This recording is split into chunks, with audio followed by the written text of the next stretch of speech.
Hola, soy Rogers, su psicólogo y amigo de confianza. Quiero agradecerles por acompañarme el día de hoy.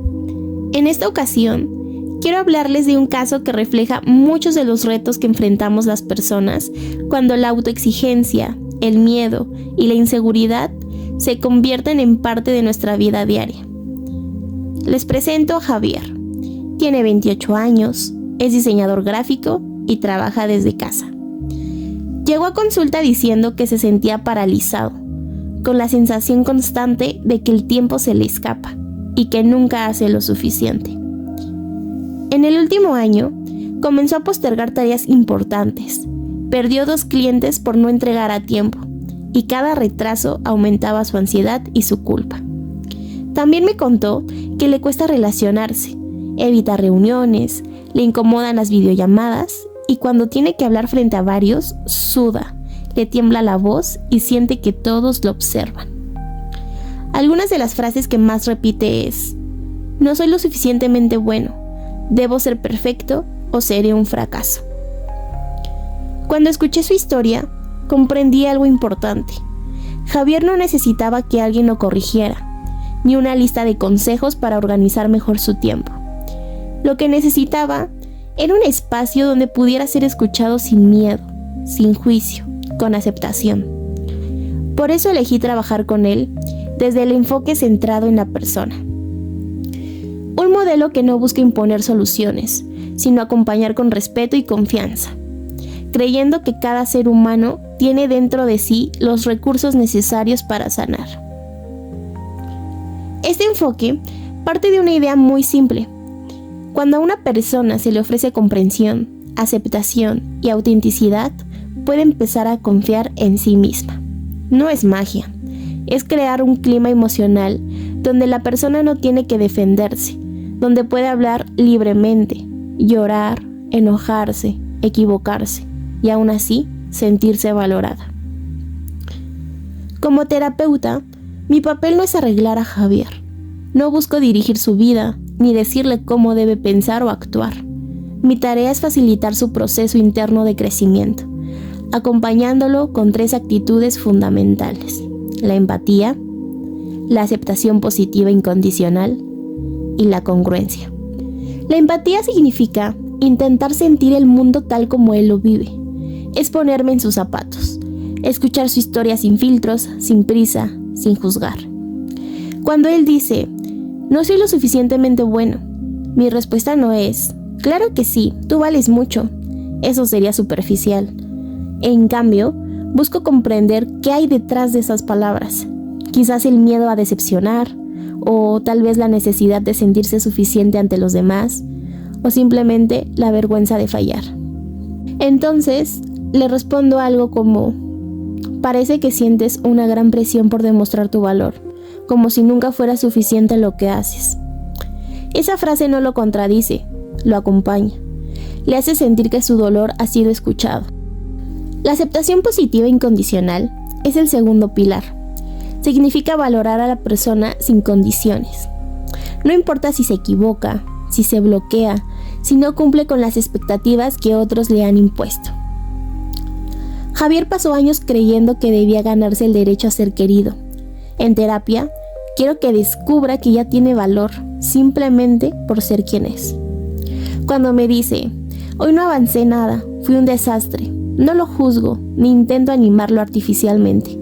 Le respondo con calma: parece que te sientes frustrado contigo mismo, como si fallarte fuera imperdonable.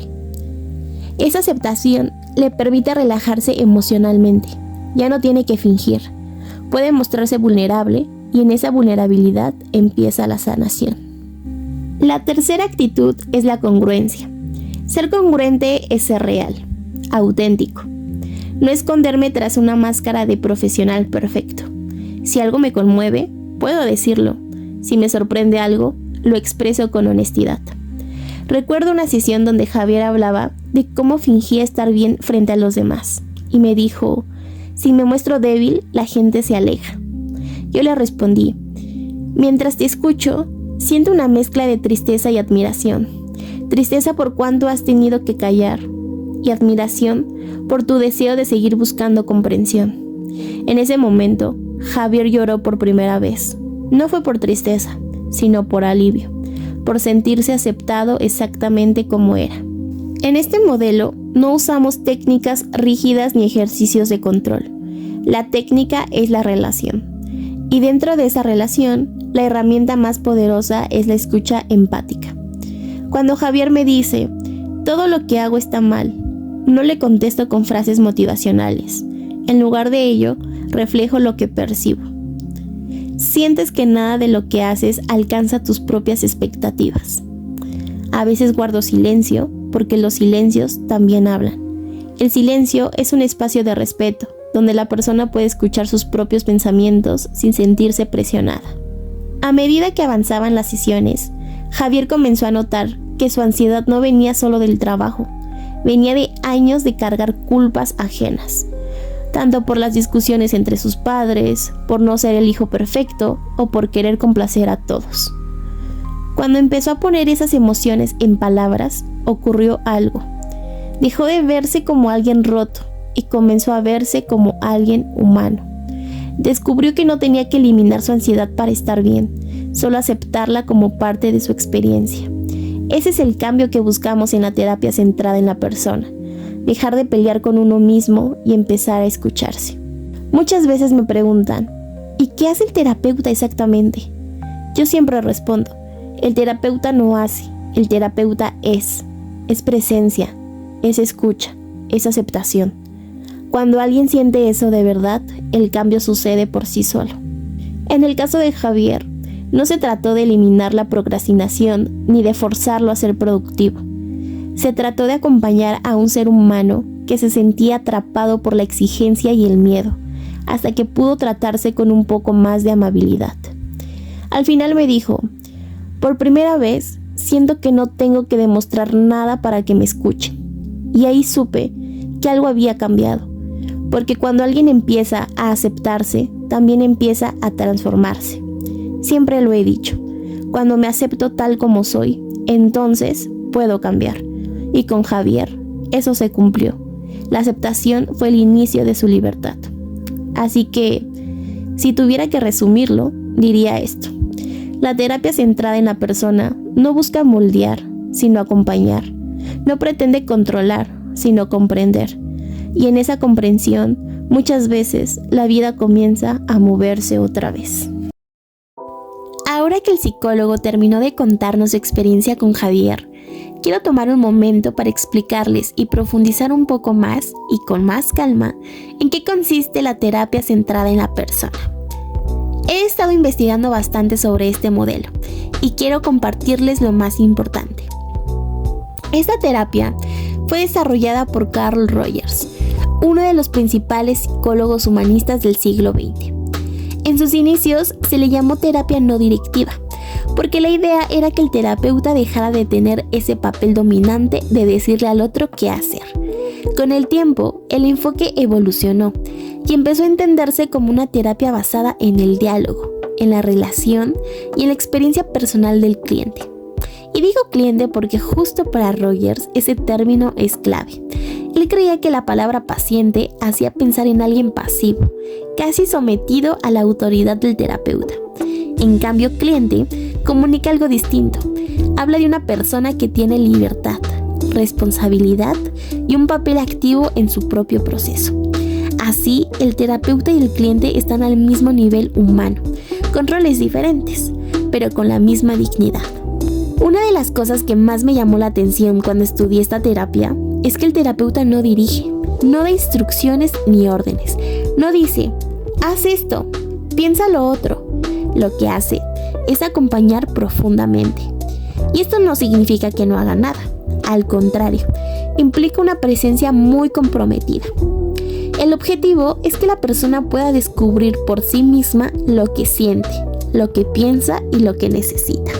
Rogers también fue pionero en grabar sus sesiones. No era algo común en su época, pero él lo hacía para analizar cómo se daba la interacción con sus clientes y para formar a otros terapeutas. Gracias a eso, hoy podemos ver cómo ponía en práctica todo lo que decía. Otro punto interesante es que, aunque hubo influencias previas, la estructura principal de la teoría fue desarrollada por Rogers mismo, con muchísimos años de experiencia clínica detrás, por supuesto. Toda su propuesta gira alrededor de la confianza en la capacidad del ser humano para crecer y encontrar su propio camino cuando se le brinda el ambiente adecuado.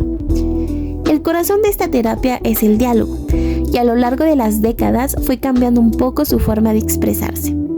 En los años 40, por ejemplo, el énfasis estaba en evitar cualquier forma de control o dirección. El terapeuta debía crear un clima cálido, seguro, donde el cliente pudiera explorar sin miedo ni presión. En los años 60, el foco se movió hacia la verbalización de los sentimientos, que básicamente es que la persona pudiera poner en palabras su experiencia interna, con ayuda de la escucha del terapeuta. Más adelante, el enfoque se centró en la vivencia misma, en cómo se experimentaban esas emociones en el momento presente. Y aunque estas fases generaron algunas críticas, también enriquecieron la práctica terapéutica.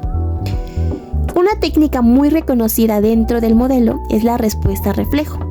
Yo creo que todos hemos visto algún ejemplo, aunque no supiéramos que tenía nombre. Básicamente, el terapeuta escucha con mucha atención y devuelve al cliente una versión clara de lo que dijo o de lo que pareció sentir. No es repetir como robot, sino ayudarle a verse a sí mismo. Cuando alguien escucha sus propias palabras reflejadas con tanta precisión, algo sucede, algo se mueve, se vuelve más consciente, más conectado con su experiencia y empieza a entenderse desde otro lugar.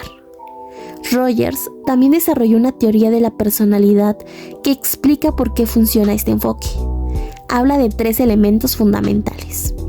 El primero es el sí mismo, que se va formando desde la infancia a partir de cómo nos percibimos, de cómo nos ven los demás y de las experiencias que vivimos.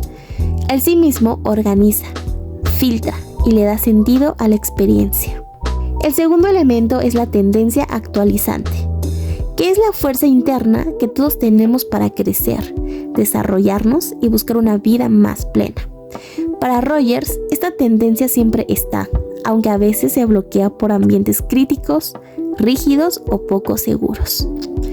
El tercer elemento es la incongruencia, que aparece cuando nuestras experiencias reales no coinciden con la imagen que tenemos de nosotros mismos. Cuando esa discrepancia es grande, surge malestar, ansiedad o conflicto interno. Por eso, para que la terapia funcione, el terapeuta debe ofrecer 3 actitudes esenciales. La primera es la aceptación positiva incondicional, la cual es la capacidad de recibir al cliente sin juicios, sin condiciones. Es ver a la persona tal como es y permitirle que se muestre sin tener que cumplir expectativas. La segunda es la congruencia, que básicamente significa autenticidad. El terapeuta no actúa como si fuera alguien perfecto o distante. Es natural, es honesto, se relaciona como ser humano. La tercera es la empatía, la cual es una comprensión profunda del mundo interno del cliente. Es intentar ver las cosas como él las ve, sentirlas como él las siente, sin perder la propia identidad, por supuesto.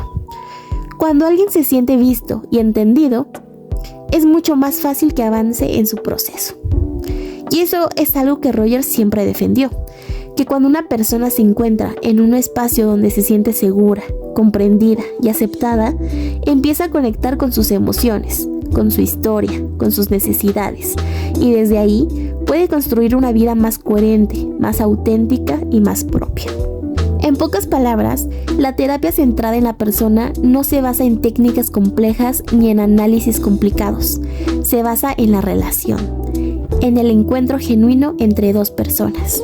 Y aunque parezca simple, es una de las formas más profundas y transformadoras de acompañamiento psicológico.